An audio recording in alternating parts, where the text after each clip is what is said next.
Good morning po. Ganito po natin ino-operate ang ating Rizzo copier or digital duplicate. Then ay saksak po natin and then nandito po ang ating on and on. Yan. After po nun, ito po ang ating paper feed. Diyan po natin ilalagay ang ating papel. And then ito po ang ating papel. Ilagay po natin. Yan. Before po nun, pwede po natin i-adjust yung lalagyanan ng feed. Yan, nandito po yung lock niya. So, pwede po natin i-unlock muna. And then i-adjust po natin. Meron po siya mga paper sizes dito. A4. Yan. So, kung A4 po yung paper natin, itapat lang po natin sa A4 ang ating feed. Yan.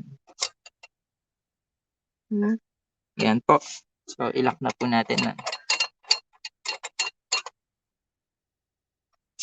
Yan din po dito sa kabila since A4 po ang ating papel. Ayan.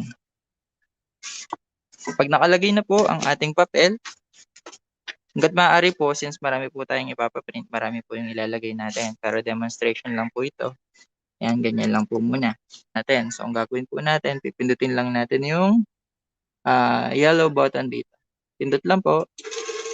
And kusa po siyang tataas. Mag-proceed sa next procedure. Okay? Then, the same thing po, kung gusto po natin itong ibaba, kunwari gusto po natin magdagdag ng papel or maglagay ng papel or ganun po. Ganun din po. Ulitin lang po natin, pindutin. Ayan, kusa po siyang bababa. Okay? So, para makapag-proceed po tayo, lagay po natin sa taas. Yan. And then, ganito po. Nandito naman po tayo sa exit ng ating paper. Ayan. Naka-magnet lang po siya. Okay. Yan po. Diyan po pupunta ang ating papel. Taas lang po natin yan. And yung isa. Yan. Okay. So, mas maganda po is, mapapansin po natin, again, may mga sukat po dito. So, itapat lang po natin siya kung gusto natin. Siya. Yan po. Yan. Hanggang sa, yan po, A4. Then, ganun din po dito.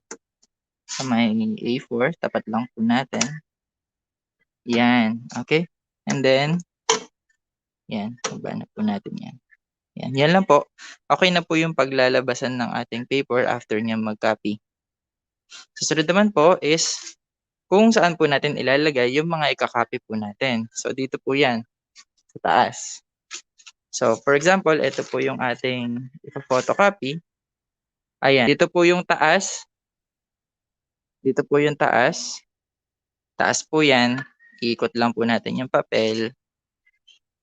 Yan. Dito po sa reason natin, per page po ang copy. Hindi po pwedeng yung katulad ng ginagawa natin sa print na alternating po yung page hanggang sa mabuo yung kompletong copy. Ito po, isa-isa lang siya. Ayan. Tapos, yan, kusa po siyang papasok pagka dumikit na po siya doon. Okay? Yan po siya. And then, gagawin po natin, dahil may nakalagay na, gagawa lang po tayo ng ifo-photocopy o yung master copy po. Kailangan niya pong gumawa ng sarili niyang copy sa loob. Ano pong ibig sabihin ko doon? Ang gagawin po niya, ito pong papel na yan. Yan. Yan po yung gagawin niyang copy. So, gagawa po siya ng sarili niyang copy nung ilalagay natin. Kaya, dapat po, tipirin natin to. Ibig sabihin po, kung pagtitipirin ay, kung ano po, yung i-photocopy natin na page, dapat po, kompletuhin na natin kung ilan ang bilang ng number po ng copy. Ganun po siya. Kasi once na nagpalit na po tayo ng page, na i-photocopy, matatanggal na po yung gagawin niyang copy sa loob niya. Kaya, dapat po ay kumpleto na agad or bilang na po agad yung ilalagay natin na or ipo-photocopy po natin. So mag-proceed po tayo, gawa na po tayo ng copy niya sa loob niya. Gagawa po siya ng sarili niyang ganito sa loob. Gamit po yung pinakita kong papel kanina dito. Okay po? So paano po ba gumawa ng copy ng ganito sa loob ng copier natin? Gamit ito. Punta lang po tayo dito sa mga buttons, may makikita po tayo ditong master making. Ibig sabihin po, gagawa po siya ng master copy niya sa loob niya. So pindutin lang po natin 'yon.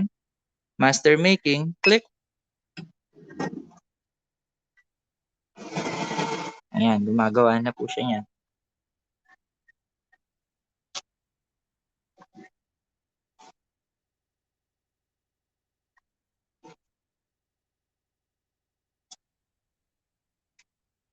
Ayan. Nakita po yan dito sa screen, making master. Tapos magpiprint po siya after niyang mag-make ng master sample po. Ay, makita po natin yung sample na print niya. Andito na po. Ayan. Yan.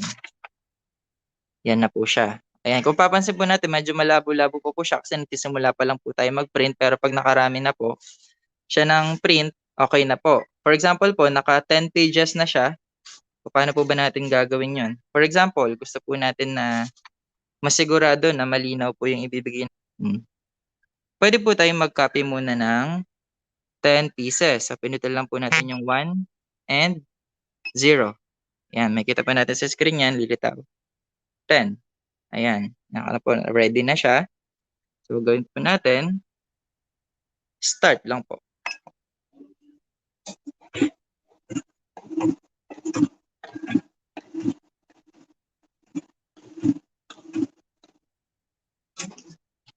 Ayan.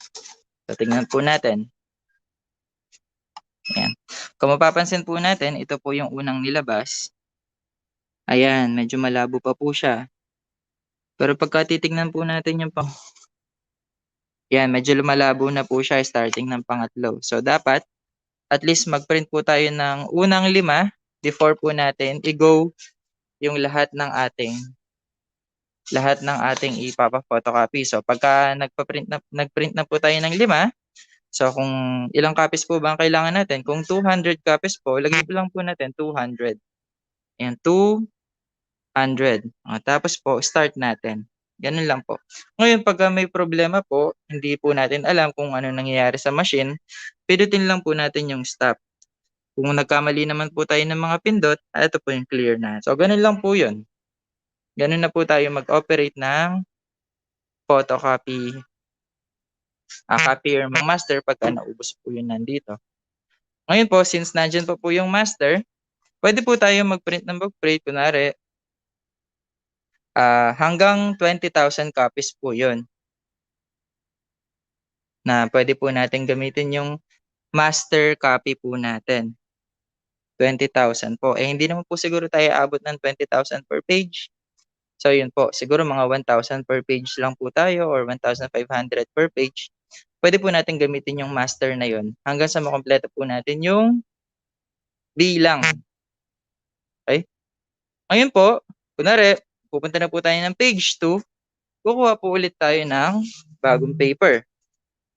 Again, kung paano po natin nilagay yung isa, yung una, ganun din po. Yan. Okay. So, kung napansin po natin kanina, ito pong papers na to, ganito po sila lumabas. Yan, ganyan. Ang piniprintan po kasi yung taas ng papel.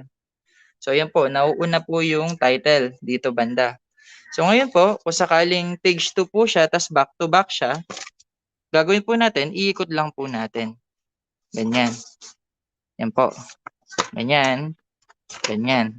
Ganun lang po. Tapos, ipapasok po natin ulit dito sa feed po niya. Again, bago po natin ipasok, dahil nakataas pa po siya, nakadikit siya doon, ulitin ko lang po, kailangan po natin ibaba dahil magdadagdag po tayo ng papel.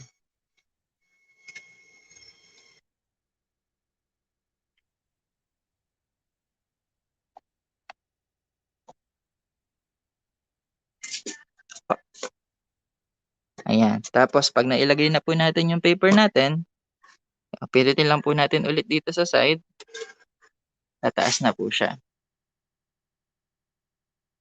Ayan. Okey po. And then, puwede na po tayong gumawa. Ayun, nailagay ko na po yung ating page 2. Oh, ayan, dun pa rin po yung taas. Ayan, puwede na po tayong gumawa ng ating master ulit or page 2. Ayan.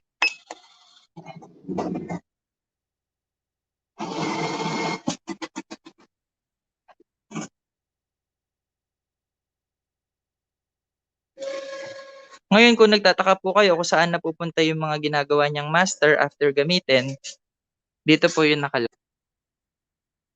dun niya po nilalagay lahat, dito po. So, ipu-push lang po natin 'to, ta's makikita na po natin kung saan po tumatapon yung mga masters. Siya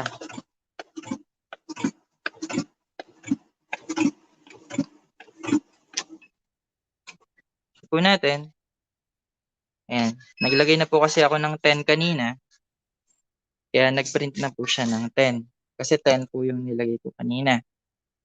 Kasi alam niya po 10 po yun, 10 po yun. Ayan, back to back po siya. Okey, okey. Gano'n lang po. So, hangga't maaari po magtitipid po tayo ng master. Kasi ₱24 po per bawat isang bagong master.